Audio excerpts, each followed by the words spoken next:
নমস্কার বন্ধুরা, গৃহিণীর রান্নাঘরে আপনাদের সবাইকে স্বাগত। আশা করছি আপনারা সবাই ভালো আছেন এবং সুস্থ আছেন। আজকে আমি রূপচাঁদ মাছের একটি রেসিপি নিয়ে আপনাদের সামনে হাজির হয়েছি। এরকম হয়তো অনেকেই আছেন যারা এই মাছটি খেতে পছন্দ করেন না। এভাবে রান্না করলে তারাও কিন্তু চেটেপুটে খেয়ে নেবে।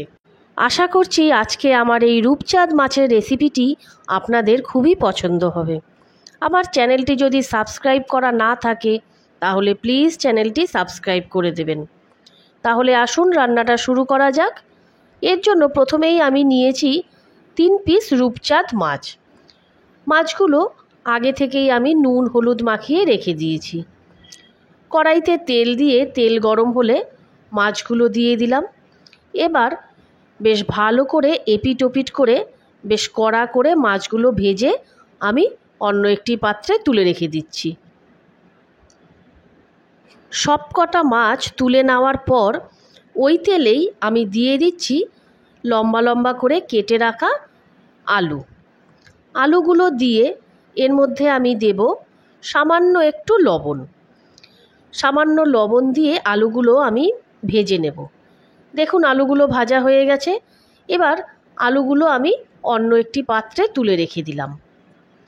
এবার ওই তেলেই দিয়ে দেব গরম মশলা ফোড়ন।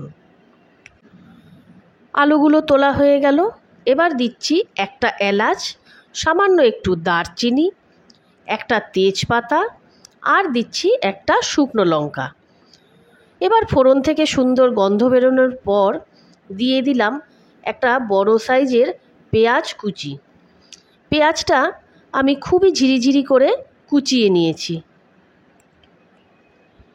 এবার কিছুক্ষণ নাড়াচাড়া করে পেঁয়াজটা যখন বাদামি রং হয়ে আসবে তখন এর মধ্যে দিলাম একটা টমেটো কুচি।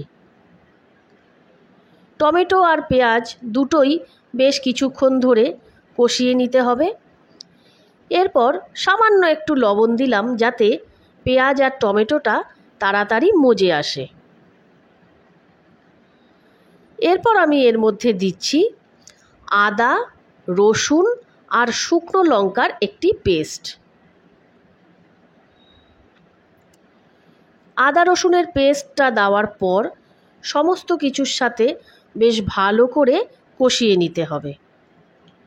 এরপর এর মধ্যে আমি দিলাম 1 চামচ জিরে গুঁড়ো, 1/2 চামচ ধনে গুঁড়ো, পরিমাণ মতো হলুদ, 1/2 চামচ কাশ্মীরি লঙ্কার গুঁড়ো আর পরিমাণ মতো লবণ। এই সব কটা মশলা দিয়ে ভালোভাবে কষিয়ে নিতে হবে। যাতে মশলাটা নিচে লেগে না যায় তার জন্য অল্প একটু জল দিয়ে দিলাম। এবার এর মধ্যে ভেজে রাখা আলুগুলো দিয়ে দিলাম। আলুগুলো দিয়ে আরও কিছুক্ষণ ধরে মশলাটা ভালো করে কষিয়ে নিয়েছি। এবার দেখুন মশলাটা থেকে পুরো তেল ছেড়ে এসছে। মশলা থেকে পুরোপুরি তেল ছেড়ে আসা মানেই মশলাটা ভালো করে কষানো হয়ে গেছে। এবার আমি এর মধ্যে দিচ্ছি কিছুটা উষ্ণ গরম জল। তবে ঝোল বেশি পাতলা হবে না, একটু ঘনই হবে। এরপর ঝোল ফুটে উঠলে ভেজে রাখা মাছগুলো দিয়ে দিলাম। সব কটা মাছ দিয়ে আমি একটু ভালো করে নেড়েচেড়ে দিচ্ছি। এরপর টেস্টের ব্যালেন্সের জন্য আমি এর মধ্যে দিচ্ছি সামান্য একটু চিনি।